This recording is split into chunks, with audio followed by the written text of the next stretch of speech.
satellites? A satellite represents a journey, information gathering, this journey around the Earth. Nice. Welcome to Satellite Haiku. Yeah. Hi, everybody. This is Satellite Haiku. I'm Sean. I'm Milo. I say hi, everybody. I don't know how many listeners we have at this point. How many do you need to have before you can say everybody?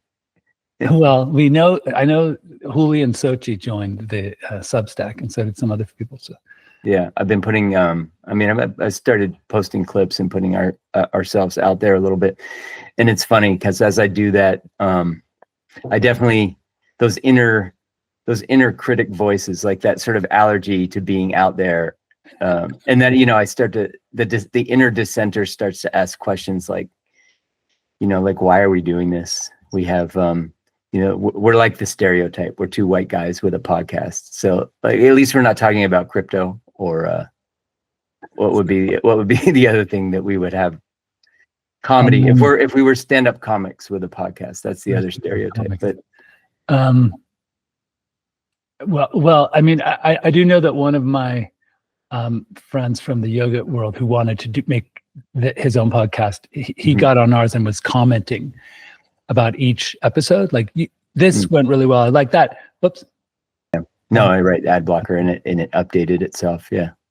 Yeah. Well, what's weird is I gave them a bunch of money and now they just keep asking for money. And I'm in the same boat with our public radio TV station and radio station.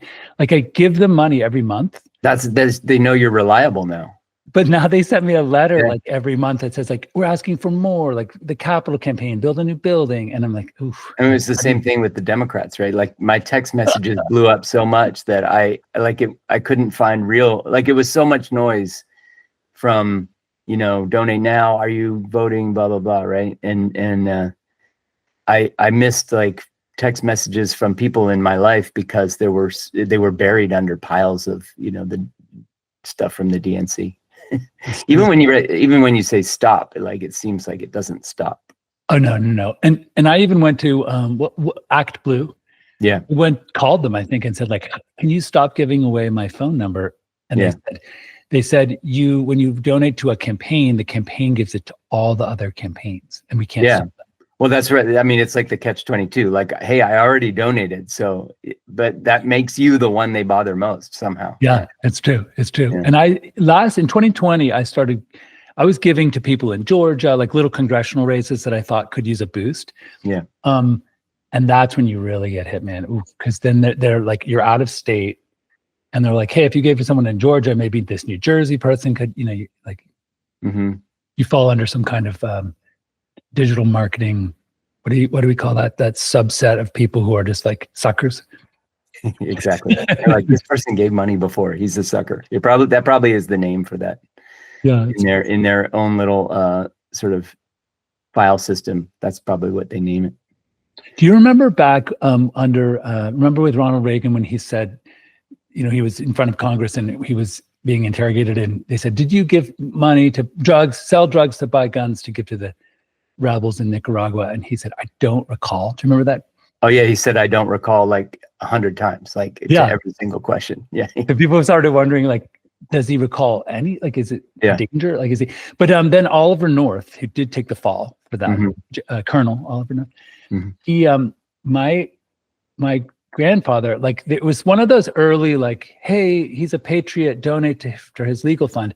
So we came to my grandfather's house, and my grandfather had been giving him like money once a week. Wow. Like, I think that like, because he was thrown under the bus, like he just went on this rampage, especially with older conservative voters. Oh, with older people. Yeah. And they just were like, this poor guy, oh, he's a patriot, a hero. And they just were writing these checks. Oof, it was nasty. I saw something on, I don't remember where I saw it. And maybe Lonnie was watching, maybe my wife was watching the news, and it was a thing that ran. I maybe saw it over her shoulder, but it was the same kind of thing. It was an older guy whose family was outraged because somehow he had been responding to all these messages from, Donald Trump and donating money. And he had donated like $130,000, like his life savings kind of thing. And, or even more. And it was tragic. He was like an old guy, and he thought he explained it to his kids that he literally thought, Donald Trump was personally reaching out to him, because that's how the messages would come. Yeah. But he was old enough and sort of like, not like full on dementia or that sort of thing, but just kind of like his mind was compromised enough that he was believing that it was coming literally from, hey, I'm asking for money. Yeah. I've received some of those emails. Like when there was the Madison Square Garden event, George Conway was like, hey, here's the here's the link to reserve your seats. And it would be a shame if tons of liberals reserved their seats, and didn't go. So I did that. Oh, I'm guilty. But once you put your toe into that world, like then you start, they're like, oh, he's a MAGA now. Then I started getting a lot of the MAGA shit. And it's always like, Don Jr., like, my father really needs you. Don't, in this time of great distress, don't betray him. You've won gold king status of MAGA. Oh yeah, they have these like tiers of like, they try to put you in like the inner club. You're in this club now. I started receiving Trump campaign emails. I think somebody signed me up like as a prank or something, because I don't know how I would have gotten signed up, but like so funny. I can imagine that one of my brothers would have put me on that list, probably.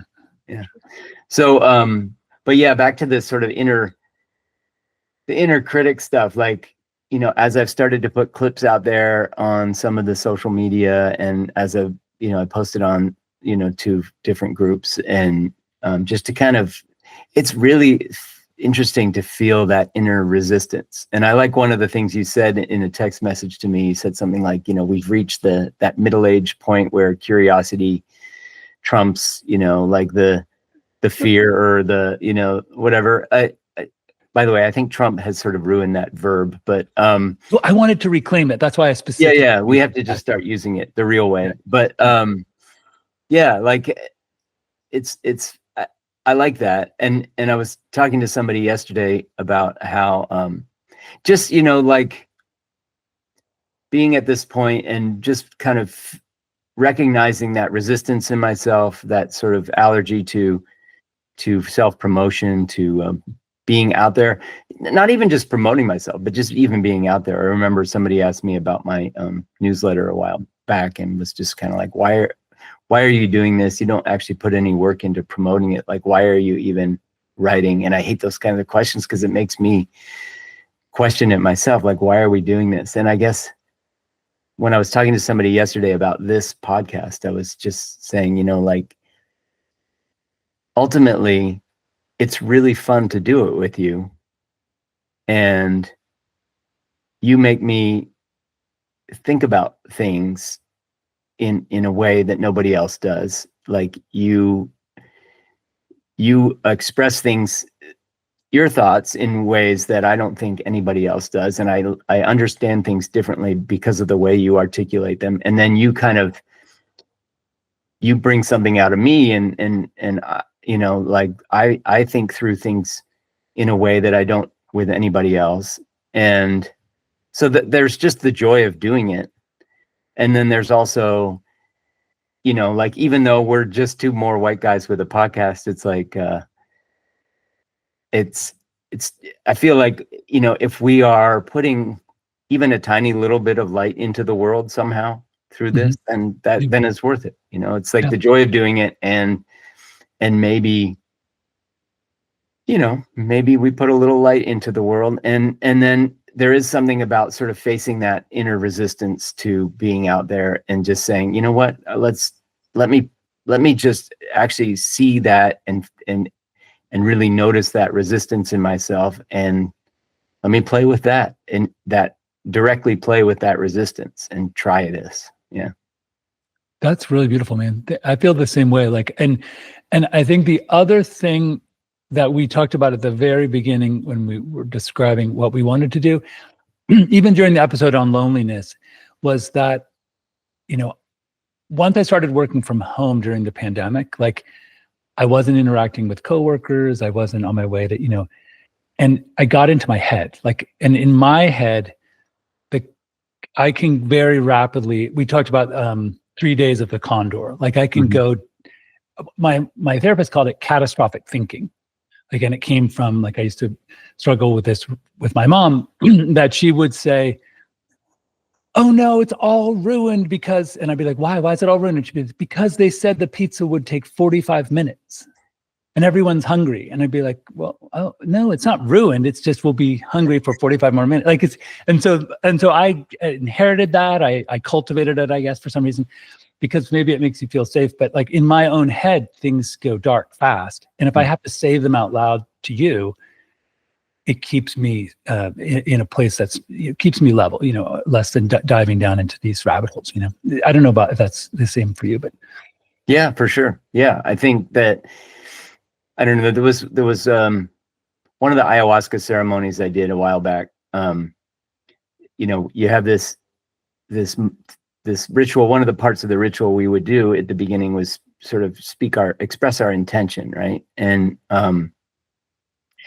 And as I was driving to the place for the second night of this retreat, I had this intention just pop into my head, and it was remember how to die.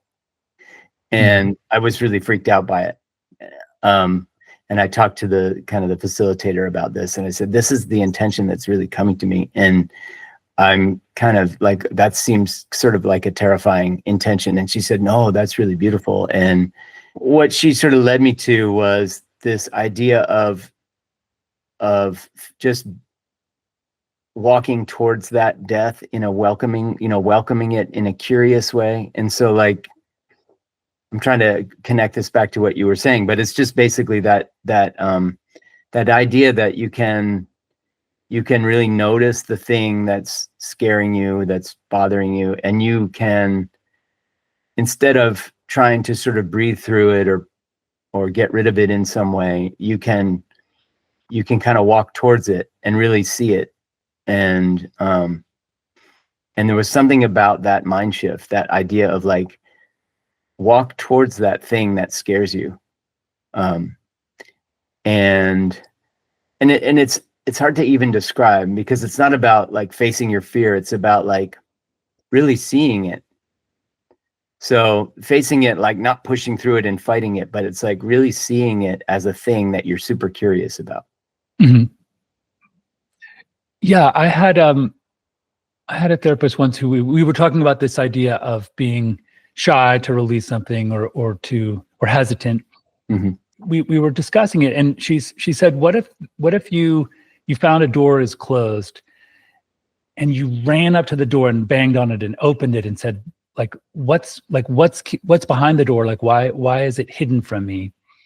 I guess a thing that I return to again and again, do you know, in the very first Jason Bourne film, when he's in the French country house and the assassin comes to kill him, and the guy's shooting at him from above up on the hill. Mm-hmm. So he shoots the car, it blows up. He runs directly toward the assassin, and the assassin realizes, oh shit, like he's not afraid of me and he's coming after me. He must be confident enough. So the guy starts taking the gun apart and he's running across the field, hides. And eventually Jason Bourne catches him, shoots him, and just basically says, who are you? Why are you trying to kill me? Right? Like, because, the mm-hmm. character. And in mm-hmm. some ways you can kind of take that, map your own journey toward, maybe self-consciousness and saying, why, like, what, like if you actually grabbed a hold of yourself, that part of yourself, that negative voice, and said, what's the big deal? Like, let's go together. Let's you know what I mean? Like, it's an inquiry. It's a interrogation of that blockage. And I think it's a sweet thing to do, especially as you say, as we get older. Yeah, I'm like I care less and less about what other people think, and more about that part of me cares. Like I'm curious. I'm curious.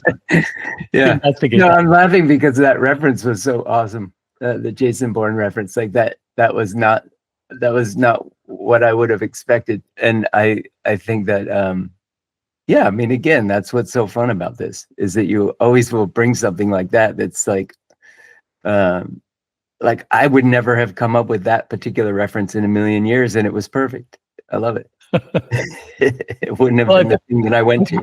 I've had to use that metaphor, that analogy multiple times in like a therapeutic context. So it was a tool for me to sort of bust through some of my own self-doubt, some of my own inability, to move forward through certain things. So yeah, it was definitely like an exercise that I love it. Yeah, it was cute. It was funny.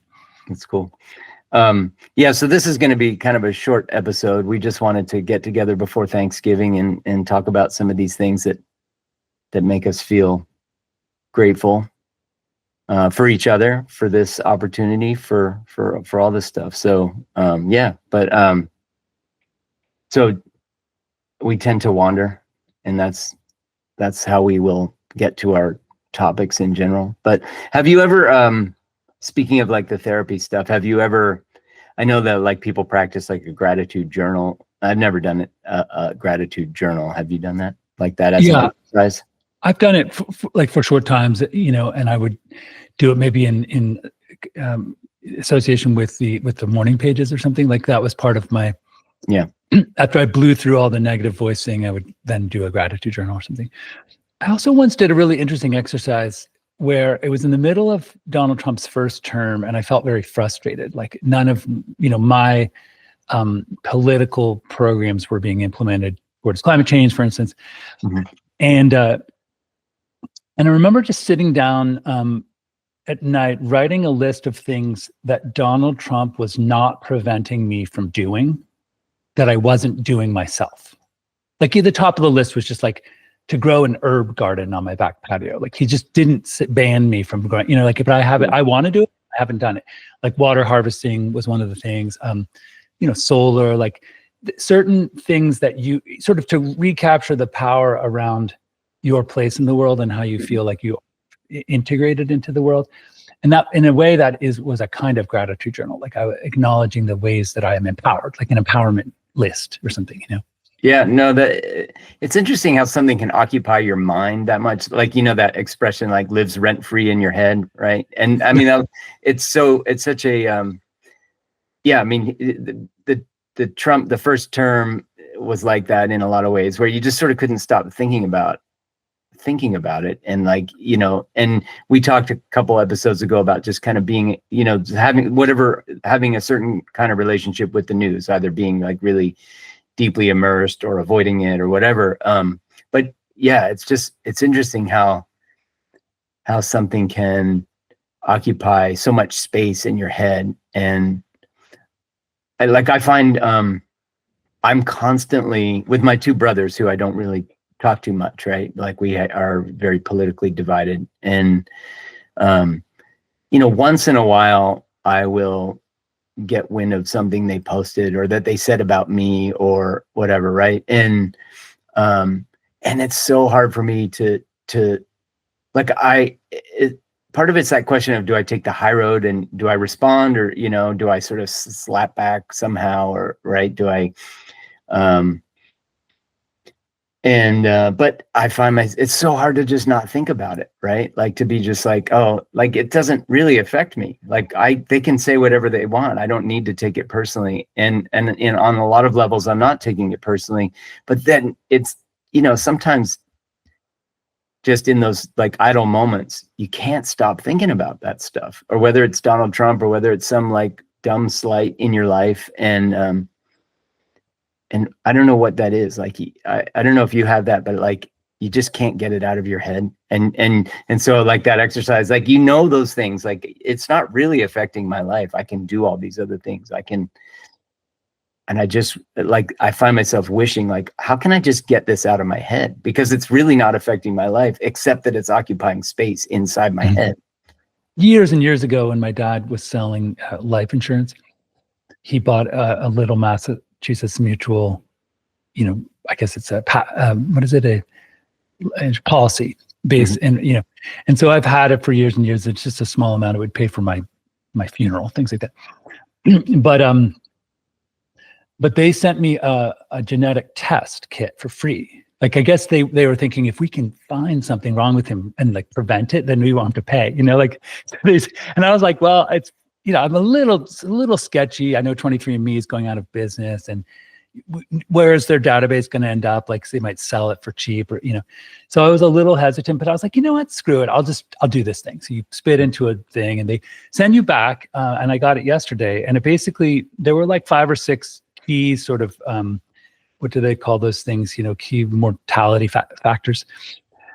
And I was clear on all of them. And then one, it said I was in the 20th, like one out of 5 who have a propensity toward having decreased bone density after 80.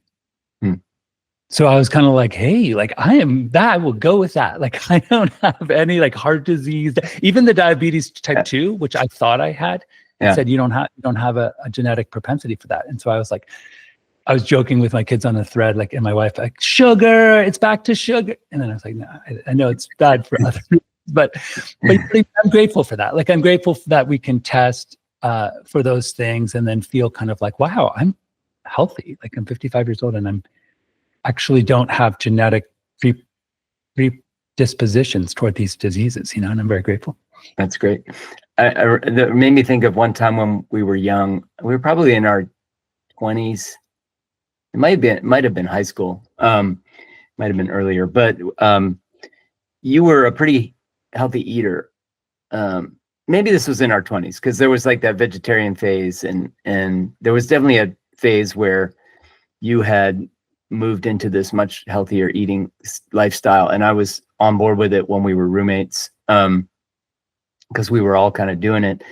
But I remember at some point around then talking to you and trying to just be contrarian, I think. And you were saying, like, you were talking about living longer, right? And I guess the devil's advocate side of me was sort of like arguing that, yeah, but you're living longer, but you're not having as much fun. Like, you're not, like, there's this sort of like, if you're not really treating yourself, like, you're not treating yourself to the treats, the vices, you're living without vices longer, but it's less fun.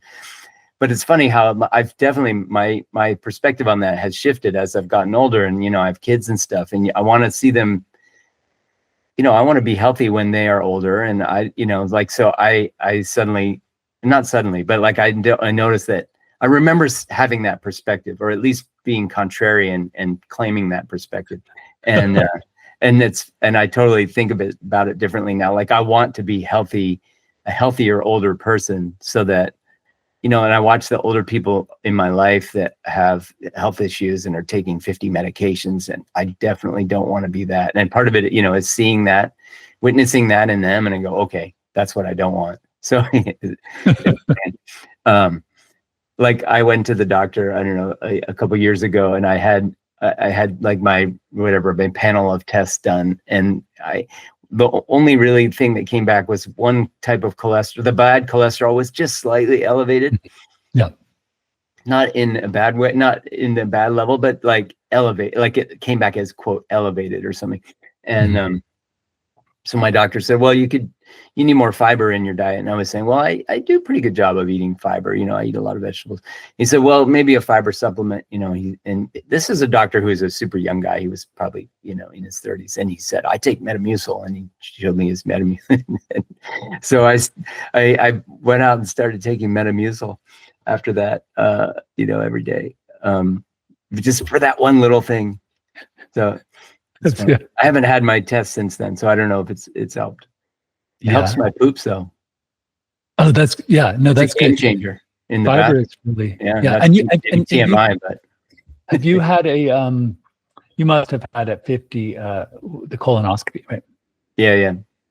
And did you have any polyps, any kind of like one minor one, I think. I don't remember. My guy was like, did you do the drink that you had to do for like 3 days and all that? Yeah.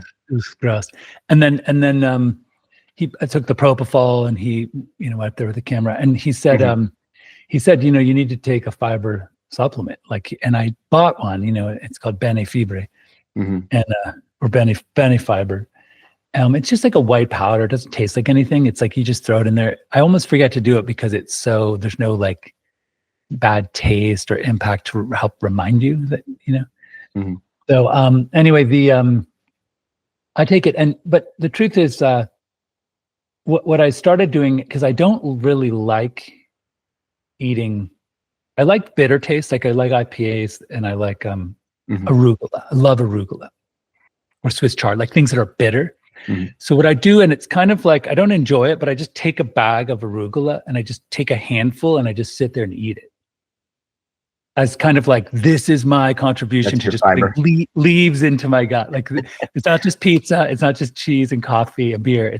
There's leaves, like actual bitter leaves are going in there, you know, and it has that really potent kind of punchy flavor, you know. Were your kids picky eaters at all? Oh my God, yeah.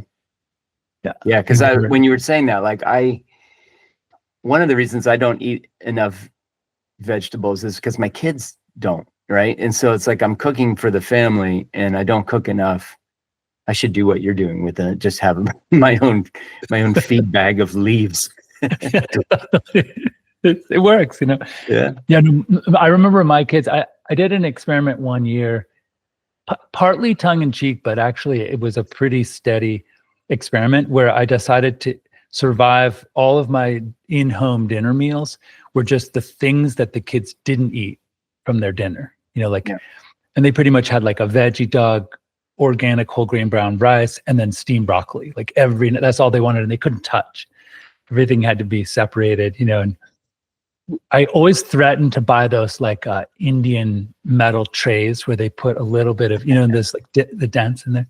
I never actually did, but so like I ate they would, after, you know, a long session at the table, there'd be all this leftover food and I would just eat it. I would warm it up and eat it. And I thought, wow, I could survive on what they cast off, you know, like. For sure. That's like an age-old dad move, just eating. It's like we be a dad, like one of the dad stereotypes is that you're the sort of the garbage disposal for all the stuff your kids don't eat. Like I mean, that's literally my breakfast almost every day. I'll come home from dropping the kids off at school and I'll eat whatever breakfast they left behind, you know, like I'll make them a nice breakfast burrito and I'll, you know, split it across the two of them and they take 3 bites of it and eat some apple slices or whatever.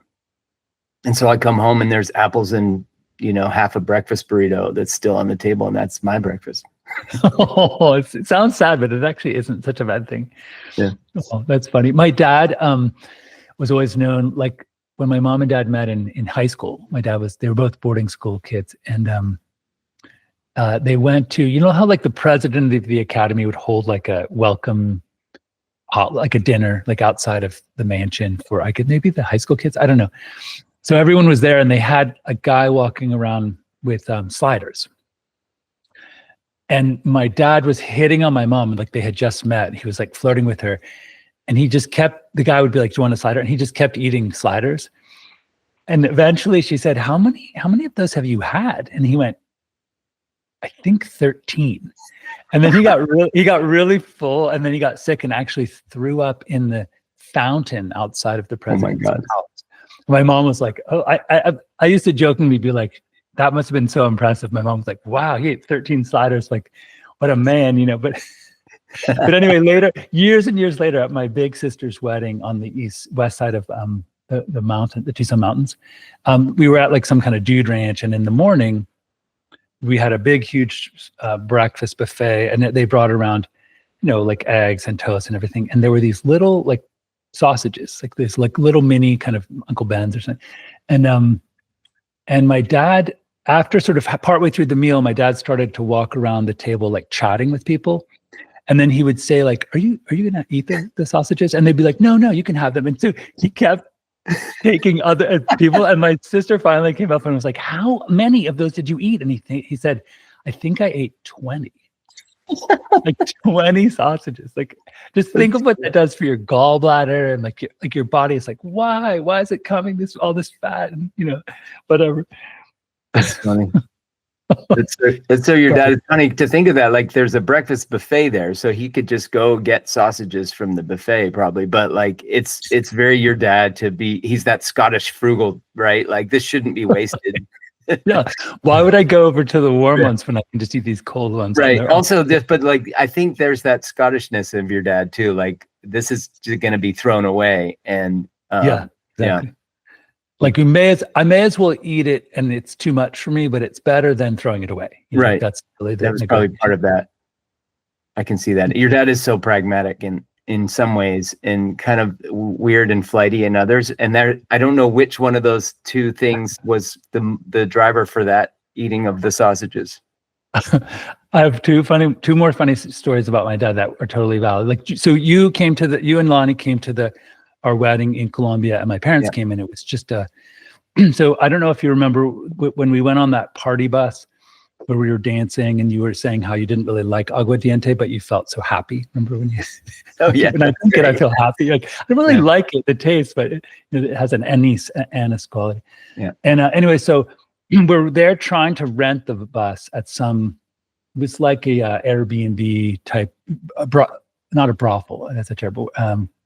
Where young kids go and they travel around and they stay in a hostel. Brothel. Yeah. So it was at a hostel. Those are very different things. Totally, hopefully.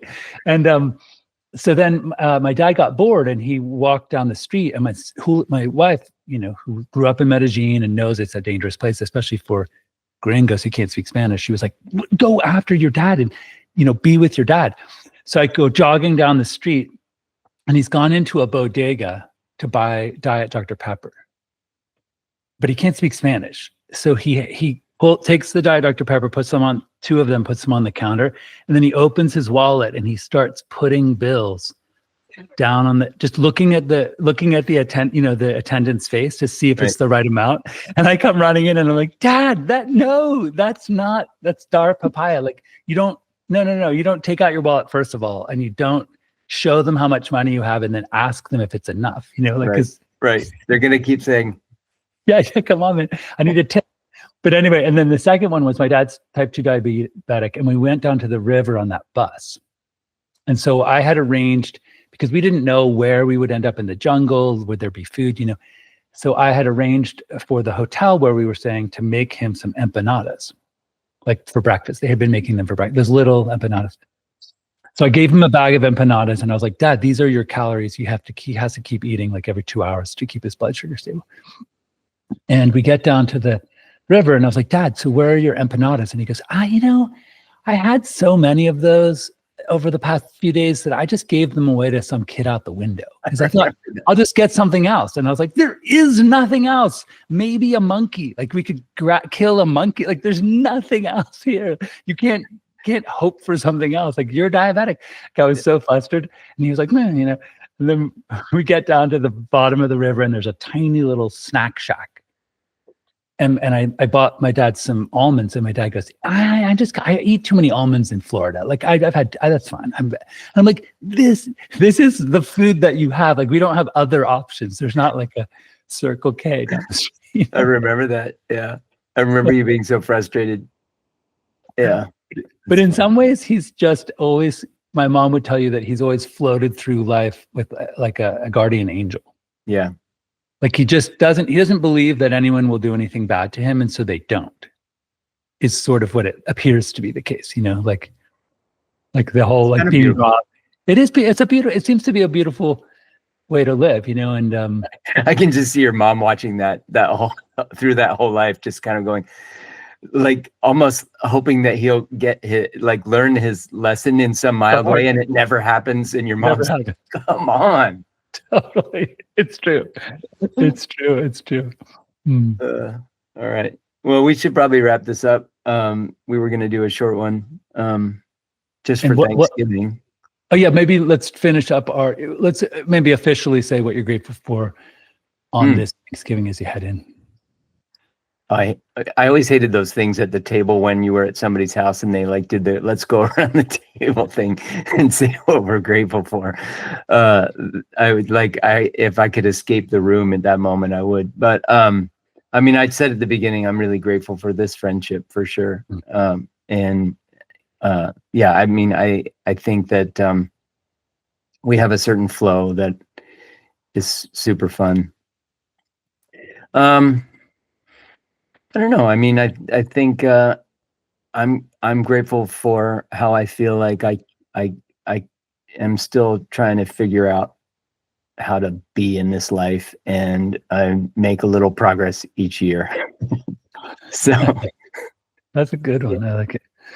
yeah. Yeah, I'm certainly grateful for my, what did Zuckerberg call it, your social graph, like the layers, or those that are in close proximity to, whether they're friends like you, old persistent friends, or family members that I'm still in touch with. And so I'm also I'm grateful. You know what? I talk to my mom every day on the phone.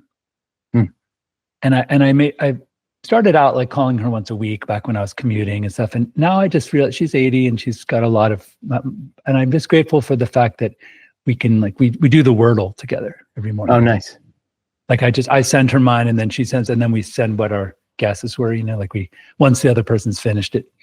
And if I ever get stuck, she'll give me a hint, or vice versa, so, and it just feels, I'm grateful for that, the fact that I can have, that. And I'm also, as you said, with when you were talking to your ayahuasca coach, that I'm walking toward this portal through which we will pass along the timeline, through which my parents won't be with me anymore. So I'm really like trying to cultivate gratitude for them now. Yeah. And knowing that, and I think it helps to keep that perspective. Yeah, I think about how not ready I'm really not ready to lose my mom, and I think that's a good practice, that just that daily contact, all of that, to keep that, to just sort of I mean, because I don't know if you have this thought, but sometimes I have this recognition that each time I see her, like there aren't that many more times. I can probably count on two hands, maybe, because she lives in a different state, right? And so we don't see each other in person that often. So, and the kids visiting her and giving her a hug, and there's always that. I mean, like as our parents are at this phase of their life, it's like, well, I mean, I guess that's true at any point in life. You can always have some unexpected thing happen, but yeah, like if you sort of think about it, each of those hugs as, hey, let's hug, like this might be the last one, or the next one might be the last one, like let's make this really count and really relish it. I have one more tiny piece of news. I'm going to be a grandfather, and I'm allowed to announce it now. Wow, congrats. So I've known for a little while, but my daughter texted a few days ago, maybe Monday morning, and said, go for it. You can tell people we're keeping it on the down low on social media, but go ahead and tell everyone you know. And so I'm going to be a granddad in April. I decided my name I would like to be Abu. Abu. All for right. Abuelo, because Abuelo. Yeah. And then I can and it sounds kind of Indian, like Abu, and I've always done yoga and like Baji, Abu. And then Huli would be Abuita. Nice. Which she kind of went, that could work, but she was like, let's let the child decide. Like she was very much like, let's let the child, whatever they want to call me, I'll let them call me that. Nice. I'll correct them. I'll be like, no, Abu. That, Okay, man. Well, happy Thanksgiving to your whole family, and hope you have a great one. Okay. All right, take care. All right, bye. Satellites? A satellite represents a journey, information gathering, this journey around the Earth.